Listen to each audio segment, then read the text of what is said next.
மிகவும் தொன்மையாக, மூத்ததாக, முதலாவதாக இந்த வார்த்தை எங்கு வருகின்றது அப்படின்னு பார்த்தோம்னா ருத்ர சம்ஹிதையில வருது. ருத்ர சம்ஹிதையில் இந்த வார்த்தை தோன்றுகிறது.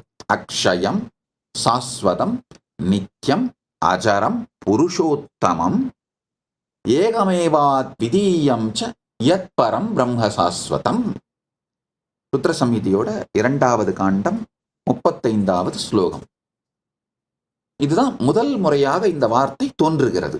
அதற்கு பிறகு பல நூல்களிலும் வருகின்றது.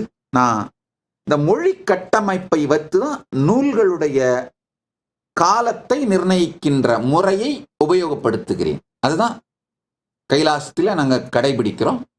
அதன்படி பார்த்தா ருத்ர சம்ஹிதை முதல் முறையாக இந்த வார்த்தையை பதிவு செய்கின்றது.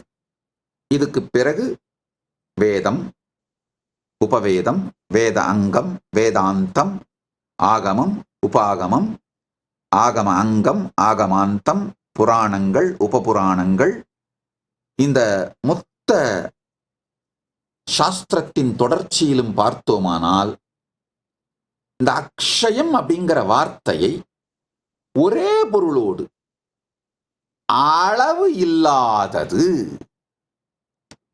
அளவு இல்லாதது அப்படிங்கிற பொருளை தான் உபயோகப்படுத்துறாங்க. அதாவது காலத்தாலும் அளக்க முடியாதது, நீள அகல உயர ஆழ போன்ற அளவுகளாலும் அளக்க முடியாதது, நமக்கு தெரிந்த மற்றும் தெரியாத எல்லா பரிமாணங்களிலும் அளக்க இயலாததை அக்ஷயம் அப்படின்னு சொல்றோம்.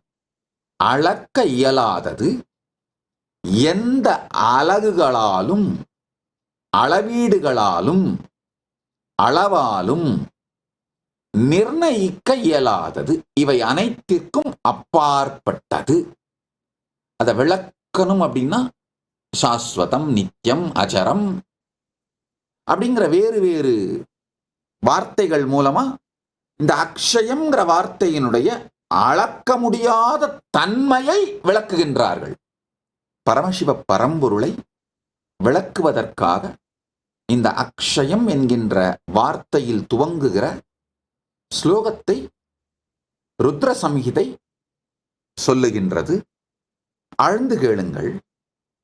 சில நேரங்களிலே ஒரே ஒரு சரியான வார்த்தை நம் உணர்வு ஓட்டத்திற்குள் சிக்கிக் கொள்ளுமானால் வாழ்க்கையோட பல பிரச்சனைகளையும் அந்த ஒரு வார்த்தையோட ரெஸ்பான்ஸை வச்சே ஹேண்டில் பண்ணிடுவோம். நல்லா புரிஞ்சுக்கோங்க.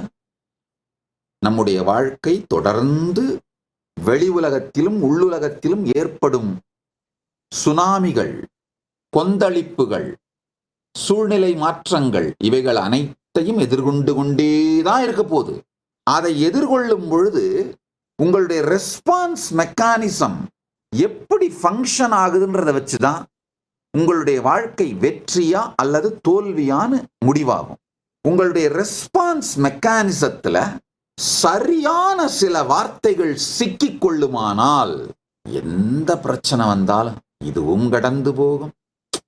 கூத்தப்பா, இதுதான் வாழ்க்கைப்பா, நாடகமப்பா.